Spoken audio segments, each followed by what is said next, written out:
Welcome to A Bold Take, where we are having bold conversations with alumni and beyond.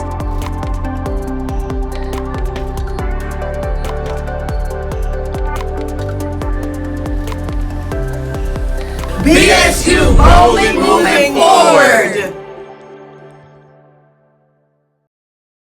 Hey everybody, Bulldog community. It is a great day to be at BSU. It is the first day of April, and let me tell you, the sun is shining bright, and you are listening to Podcast World. You're listening to WBSU, and you're listening to A Bold Take, which is the official alumni podcast where we talk to members of the alumni community and beyond about all things Bowie. And today is no different. We are talking legacy. That's right. We are talking legacy. Today's episode, Back to Bowie, Alumni, Legacy, and Community Connections, is all about what it really means to stay connected to your alma mater, to your work here, to your research here, and how that connection evolves over time. We're talking alumni engagement, we're talking generational legacy, and we're also talking about the power of building important networks that extend far beyond graduation.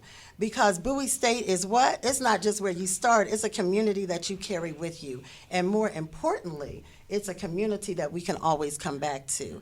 And so let me just jump right into it. We have a panel of phenomenal guests today, and I'm going to start. And I know that those of you who are watching, there are those of you listening, but those of you watching, yes, I'm putting on my glasses because I don't want to mess up anybody's name. I don't want to mess up anybody's credentials. But let me start with our undergraduate student. Her name is Mbonifor. She is a sophomore, bio pre-med major, and she is also a ROTC cadet. Okay. Miss Bella, she has aspirations for medical school, particularly in the field of neurology, and she would like to serve in the U.S. Army Med Services. Welcome, Bella. Thank you for coming. Just another, even though we're at the end, we're finished Women's History Month. It's always Women's History Month, and so you are a Women's History Month maker yourself with all that aspiration. Thank you for joining us on today. And then we have Dr. Ceci Esimai. She is the Research Program Manager and the Cure Coordinator in the Department of Natural Sciences. She has a background in academics from Harvard University, another brilliant woman, and Georgia Tech.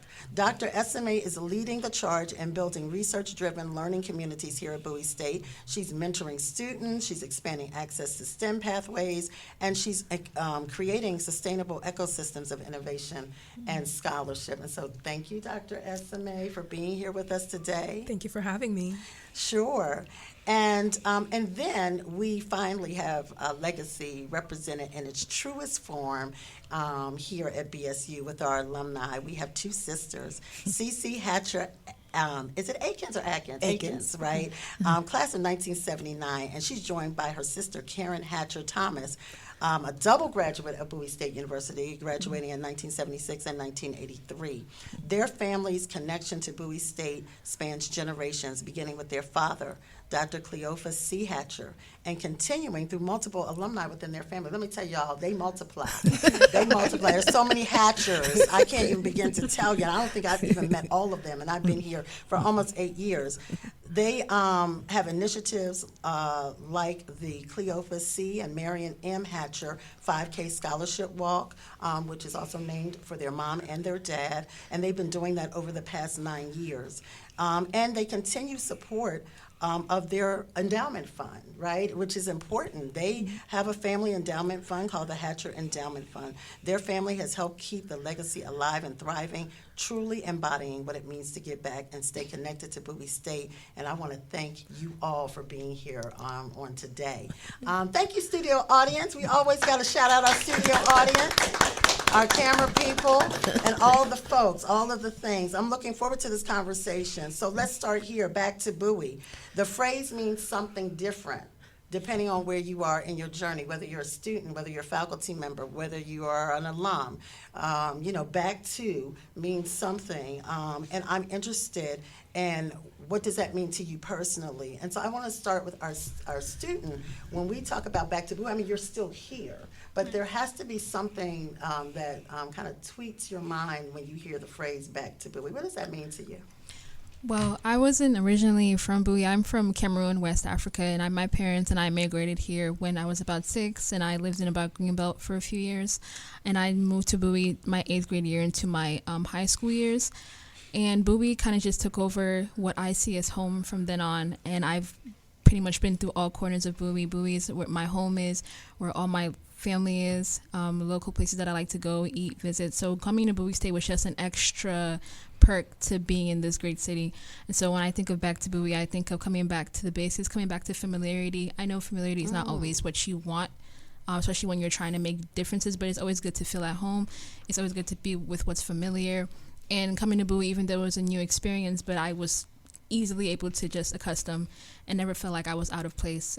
Seeing people who look like me, talk like me, and people who don't look like me or talk like me, but still feeling at home. So coming back to Bowie, especially as a student, means being able to be comfortable being a student, making mistakes, asking questions and learning, and having Bowie as a foundation for the future legacy that I'm about to make, and being able to say that in the next years when I do make those steps, I can say, oh, I came from Bowie State, that's back to Bowie. I like it. I like, we need a commercial just with you in it. That's a great answer. And so, you talked a lot about feeling at home, and I think that so many across this panel probably have some of the same sentiment that it is that. Right. Dr. Esimai, what about you? When you hear the phrase back to Bowie, what does that evoke for you? When I think about the HBCU story and Bowie's story in particular, it really just draws that phrase so much more closer, and it makes it so powerful. We have the archives. We see the pictures of the Normal School Road, the original location of BSU. And for me, back to Bowie means maintaining that legacy of excellence and building new opportunities. We're in a new era. Things are changing. Uncertainty is the only certainty. But how is it that we can continue the legacy of training the next generation of people? How can we normalize excellence? How can we recreate the Mbonifor experiences so that everybody who steps foot on this campus feels that they belong and they can contribute? So for me, back to Bowie, and the HBCU experience is unique. The HBCU experience is powerful, and BSU continues to lead the charge, right? Continues to lead the conversation nationally about what it means to have that responsibility of training the next generation. So I definitely agree with Bella. What we do on a day-to-day basis is so individual. But for us as educators, it's a systems conversation as well. Back to Bowie means normalizing excellence and helping people come alive so that they could plug into what Bowie means for that legacy conversation. Yes, absolutely. I like what you said about the excellence being really the foundation of coming back to, because hopefully we'll carry that legacy in all of the work that we do outside of Bowie, and we'll extend that Bowie brand. I dared not ask the Hatcher sisters this question about what does coming back to Bowie mean, because it seems like you never leave Bowie or your family, and I'm sure you can evoke a lot of different things of what it means to you. I mean, you all were athletes while you were here at Bowie. Your father worked here at Bowie and gave and served so much of his time here. You all have set up perpetual scholarships so that students long after we are all in this room are able to get an education here. But when you first think about the phrase back to Bowie, what does that stir up in you? I'll start with Karen. Well, I feel like we have a really unique experience here at Bowie because our dad worked here. So I got to go to the dorms and the student union, the cafeteria, and just I was attending high school at Bowie High. So I had 3 years of being on campus and experiencing what some of the students were experiencing. And when it came time for me to go to college, I had said I wanted to go here, there, and everywhere. But then knowing the experience I had at Bowie when I was in high school, I decided to go to Bowie, and I'm glad I did, because I can't speak of any other school I can think of that had such a tight community among students. And I'm still in contact with a lot of my classmates from 1976. So, as a matter of fact, this is my 50th year. Yes, so. it is. I was going to say happy anniversary. Let's give a hand for that. You have a lot of big celebrations coming up soon. So I am so excited. And over the years, I lived in Baltimore from 1978 until 2021, and I just saw Bowie just blow up on billboards, TV commercials, and I'm really proud of the school. So back to Bowie is home for you. Right, That's home for you. It's home for me. Ceci, what about you? And it's the same for me.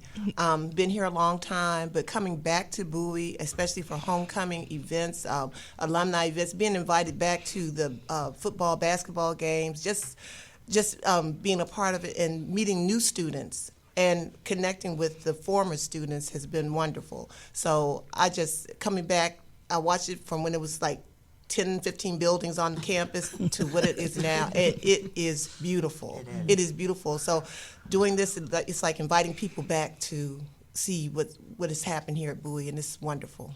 Thank you for sharing that. Great answers, everyone. Yeah, I think that even when you're in Bowie, you still feel nostalgic, right? Even when you're doing the day-to-day work and stuff, it evokes something. It's a beautiful campus, and just walking over here today, when I see students with their backpacks on, headed to class or headed to the dining hall or whatever, it does evoke that sense of home. Like, oh, look at my kids going across campus.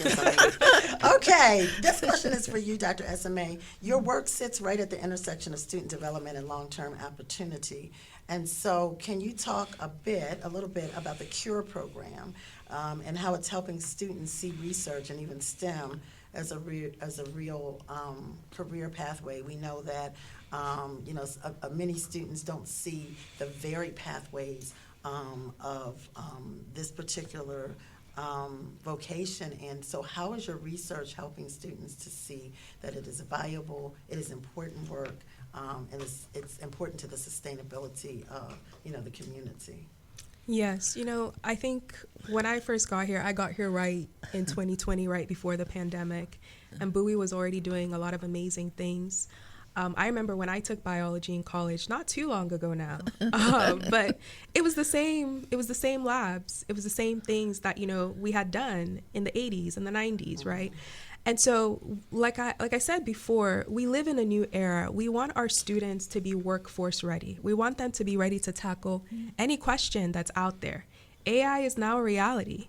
We have changing priorities every day. People need to be able to make decisions. And so, coming from the old Crawford Science Building, I don't know if y'all remember the old Crawford Science Building, to now this beautiful facility, our goal is just to help students envision the future.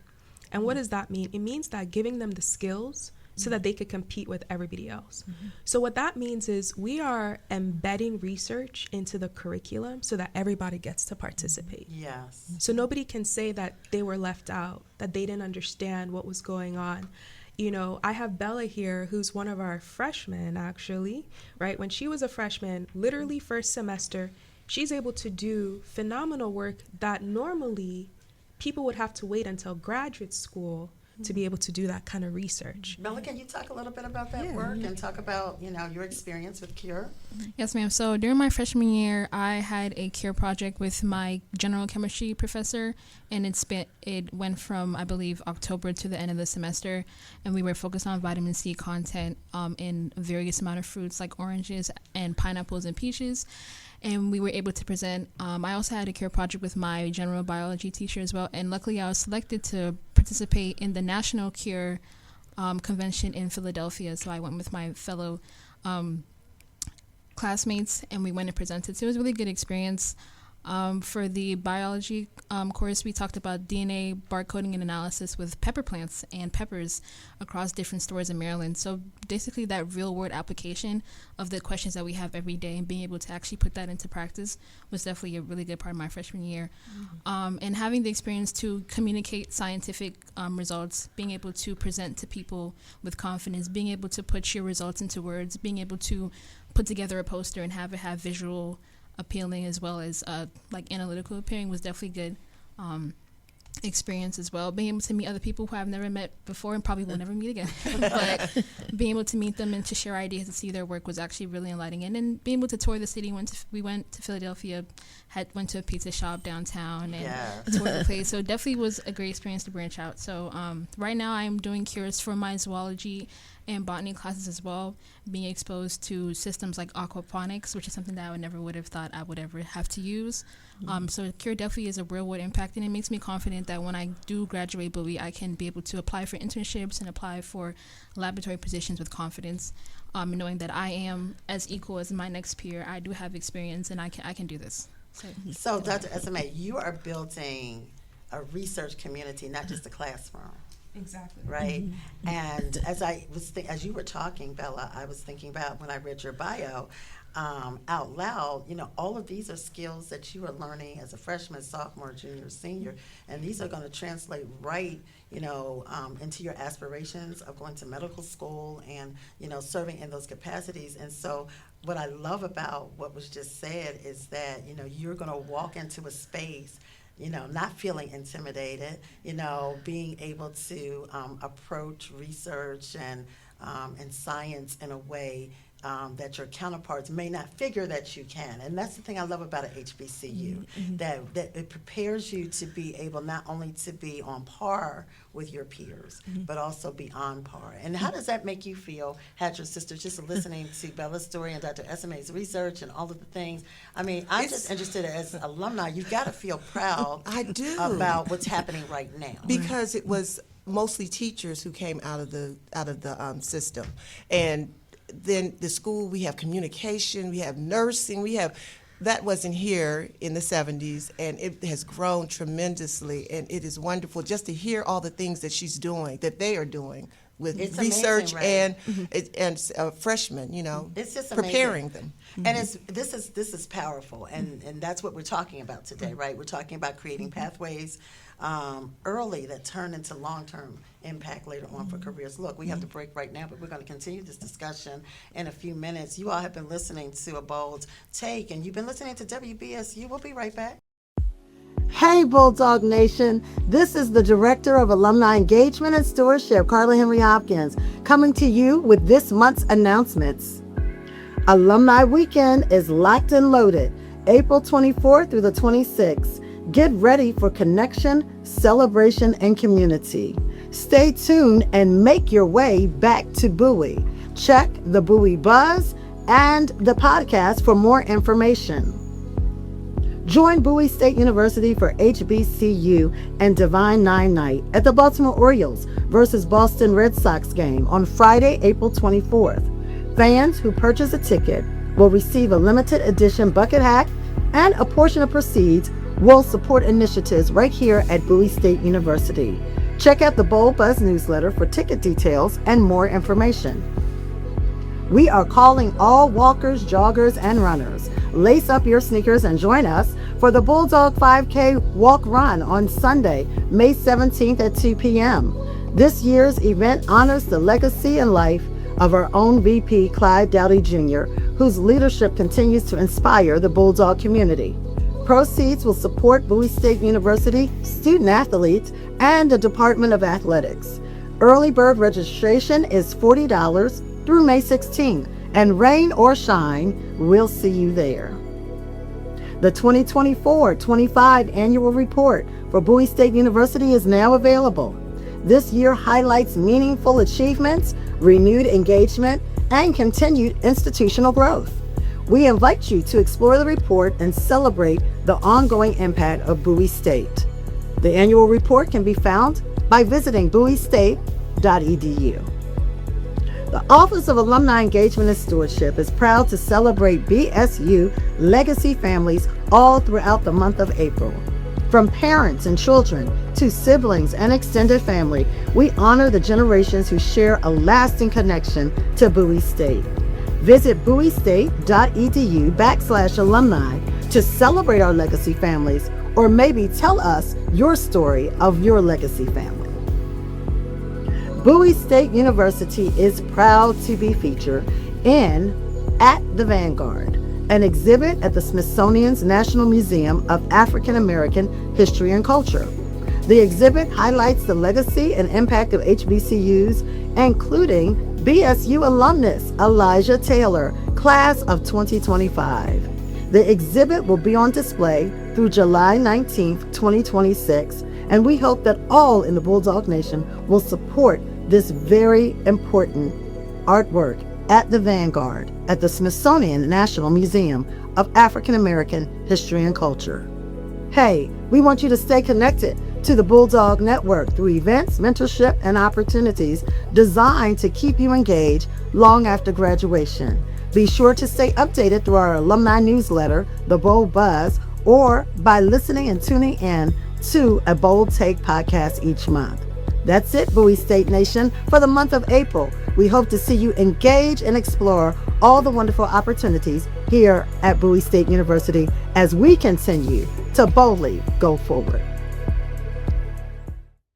And you've been listening to WBSU and A Bold Take today, and we have been talking all things legacy in the city. We had a riveting first half of our show. Thank you all for joining us, and we have now also been joined by another alum. Yep. You can't talk legacy without talking to alum, that's for sure. We have been joined by Deuce Alston, a two-time Bowie State graduate, classes of 2009 and 2016, and he's an entrepreneur who turned resilience into real results. After a life-changing setback, Deuce pivoted into government contracting and has since helped secure over $4 million in federal contracts. He's going to take all of us out to lunch later. Beyond that, he's building businesses, mentoring others in financial literacy, and actively creating pathways for generational wealth. And we thank you for being with us today, Deuce. Give him a hand, yes. So since you just joined us, I don't know if you have been listening to the conversation around legacy, around research, and all of that, but I'm going to start with you on this thought. One thing that Bowie State University does well is build community, but more importantly, it builds networks that last, and we see that they last over a period of someone's lifespan. You've transitioned from student to entrepreneur and now to mentor. So how did Bowie State shape your network and your approach to building opportunities and building a network that lasts? I think that when I was in undergrad, I wasn't really as tapped in. I was working and I was a commuter, so I didn't have a lot of access to what was going on campus. When I came back to get my graduate degree, I started to spend a little more time with the campus, the community. I had some great professors in my comm program, and then Dr. Thomas also. That helped me kind of reaffirm myself and feel like I belong, like I could do what I'm here to do, and also be a part of a community that helps other people. So taking that, I was offered the opportunity to even get in the classroom and be a professor. I taught for a couple years, and that also instilled my desire to share a pride for Bowie State to the students that I was teaching, and to tell them that they can be great and succeed and do what they're supposed to do. Transitioning that into what I do now, it's the same thing. People talk about, ask me where I was here. I didn't come from other places and stuff. I live right down the street. So I'm from here. And so when I tell people that this is what made me, like, legitimately. So I just carry that with me, and I connect with some students in the high schools in the area, so I talk to them about entrepreneurship and stuff, and I'm always going to drop a Bowie State. Yes. But as far as like staying connected, man, it's been great. I try to stay connected in the Alumni Association and try to come out to some events when I can, and bring my daughter out too, so she can get a feel for it and then understand like that's where she come from. That's excellent. And the fact that you live in the backyard, that you take Bowie State's name even in the other places that you're working or that you're impacting, that's so super important, because I'm sure that in that some students have ended up here at Bowie State University. And if they have, they definitely have, but I'm more so you're seeing them out in the world and being successful. That's the important thing. That's right. I have a student, I don't want to digress too much, but I have a student who was my student in undergrad when I was teaching here. She went to another school, became a director of a program that cultivates entrepreneurship, and I'm a mentor in her program. So it's pretty dope to have that full circle experience where somebody reach out and connect with me, and so I'm still helping out. But yeah, we always with that BSU. That's right. That's what BSU does. Right. This is really for the whole panel, but I'm interested in we're talking about legacy and we're talking about community, and we know that community is important when you're building anything from the ground up, when you're doing research, when you're starting a endowment, or you want community to participate in helping you build that. That's why you do the 5K and that kind of thing. But legacy, and Deuce mentioned it a little bit when he shouted out Dr. Thomas and the communications department. Legacy isn't always about who we're connected to personally, but it's also about the influences of people who help us do what we do and do best, right? Whether it's a professor or colleague or whatever. And so I'm interested in knowing, as you think about legacy, who was the community that supported in your build-up, whether it was through your professionalism and the CURE program, whether it was, as I remember this, as you all were coming together to talk about your endowment. I remember that was when I first got to Bowie State. What role do you think community plays in legacy building, and the people who are there with you, even if they don't necessarily understand where you're going, they believe in what you're trying to do and they invest in it? And I'm going to, Karen, can you talk a little bit about that? Well, since we've been doing the 5K walk, we've tapped into a lot of businesses here in Bowie, and some people didn't even realize, I don't think, that that Bowie is right here in your community, and they're giving back now. And so we've seen that over the past, this is our 10th year with the walk, so we're seeing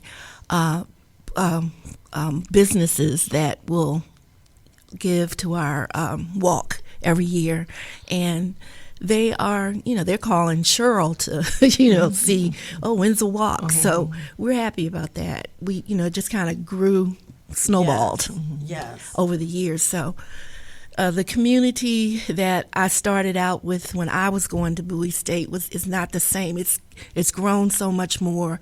Businesses are taking a better interest in Bowie State, and I believe that is one of the reasons it's so great right now in 2026.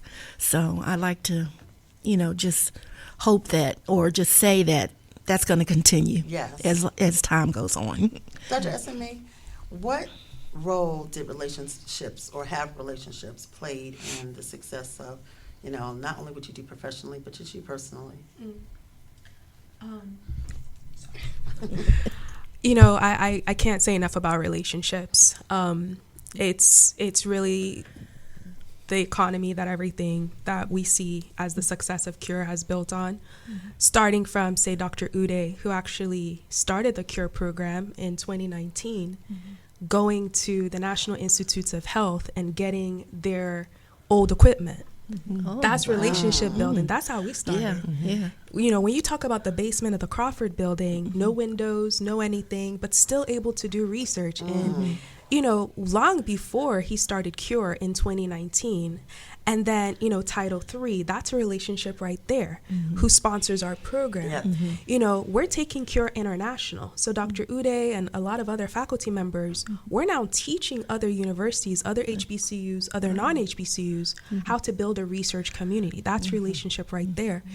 So taking it international, we just had our 3rd annual International CURE Conference.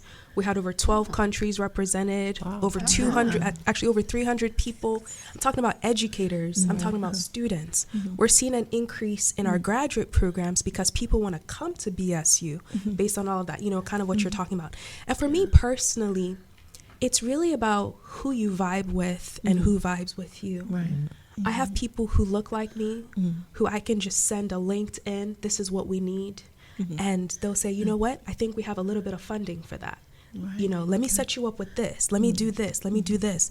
And then people who actually, quite frankly, don't look like us, who believe in Bowie, Right. who believe in the Bowie story, Right. who believe in the legacy of what we're building here. They see the excitement. They see that there's something different going on in 20715, and they want to buy into it. And so part of that is just being honest with who we are, being honest with our story, and just seeing who vibes with that story, and just being able to pick it up and carry that relationship forward. It's a lot of work, like, you know, as you know, Miss Hopkins, because you've been doing this for a while. Building relationships is not easy, but it does pay off in the long run. And those have been some of my richest moments, is just being able to have those honest conversations with people, seeing where their pain points are, and just, you know, just talking through it and seeing who vibes with you. You're right. You know, as you were talking, I was thinking, it's so essential to tell our story. That's too, right? And so Deuce is like, everywhere he goes, he's trying to do a little boo. And I think people, I think that passion is contagious, right? And so I always say people don't give to things, they give to people. Right. Right? And so if you're passionate about whatever that thing is, they give, but they're really not giving to the thing. They're giving to the person. And so it's important for us to tell the story. And that's why I think this panel is so important today, to have this breadth, depth, and scope of alumni and also faculty, because sometimes alumni don't know what's happening right now, to tell the current story, you know. And it's great to tell the nostalgic story of when we were, you know, I'm a product of an HBCU, but I want to know what's happening right now. So I can tell the current story and, you know, even ignite that passion as well. So this is my question to you all. What does it look like to leave behind something that matters? So we think about legacy in terms of time, talent, and treasure, right? Too much whom is given, much is required, right? So what does it mean to you, and what does it look like, more importantly, to leave something behind that matters? Deuce, I want to start with you. So interestingly enough, that is one of the vocations that I'm in now, where I teach people about family and legacy trust, and I create them trust wills. This came off of the back of my great-grandmother passing in 2020, and she had will, trust, all the stuff set up to her fourth generation.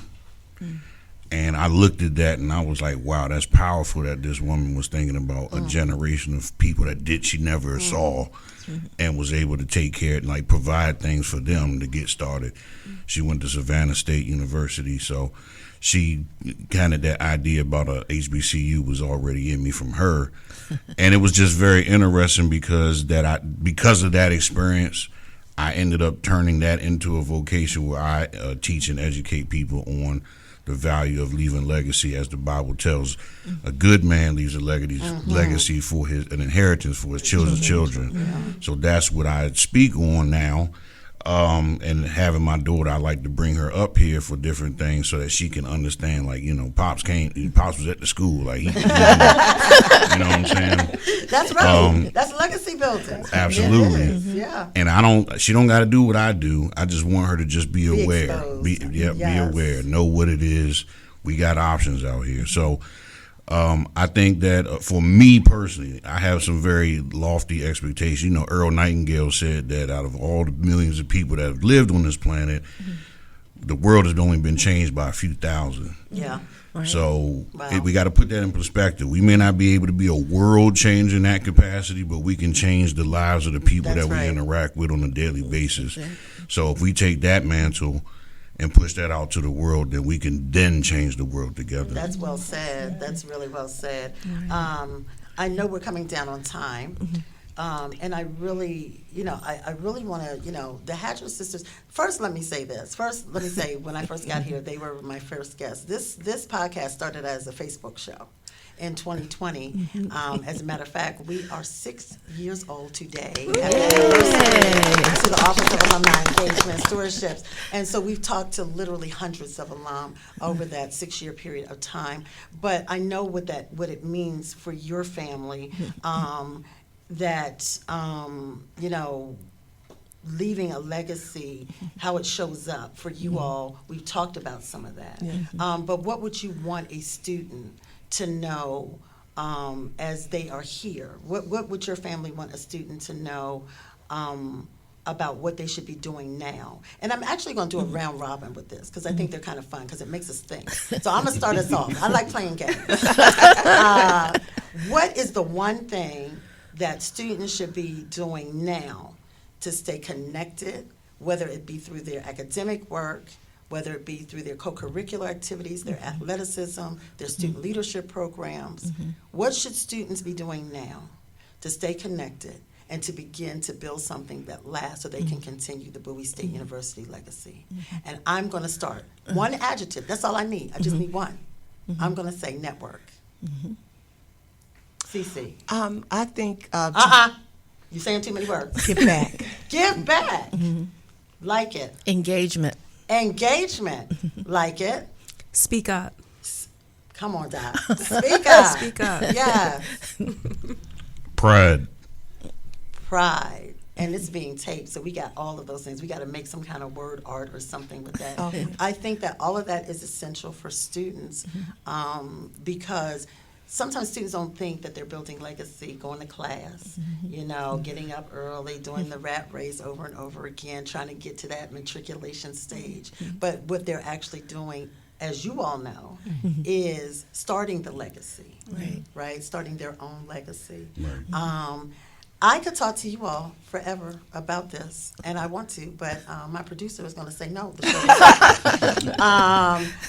I want to thank you all. You've been incredible today. I want to thank you for sharing your stories. I want to thank you for sharing your research, Doc, and your perspectives. And I want to thank the listeners who are listening live, and for those who are watching, going to be watching the rebroadcast. We want to thank you, too. We want you to stay connected. We want you all month long. We're talking about legacy families. We're talking about legacy builders. We're talking about our faculty who are creating legacies. We're talking about our entrepreneurs who are leaving legacy seeds. And so the month of April is about BSU's legacy. If you have a story that you would like to share, that you would like to have a spotlight on social media, on our website, or in our newsletter, please reach out to alumni at bowiestate.edu and tell us your legacy story. Look, y'all have been listening to A Bold Take on WBSU and Podcast World. Welcome to A Bold Take, where we are having bold conversations with alumni and beyond.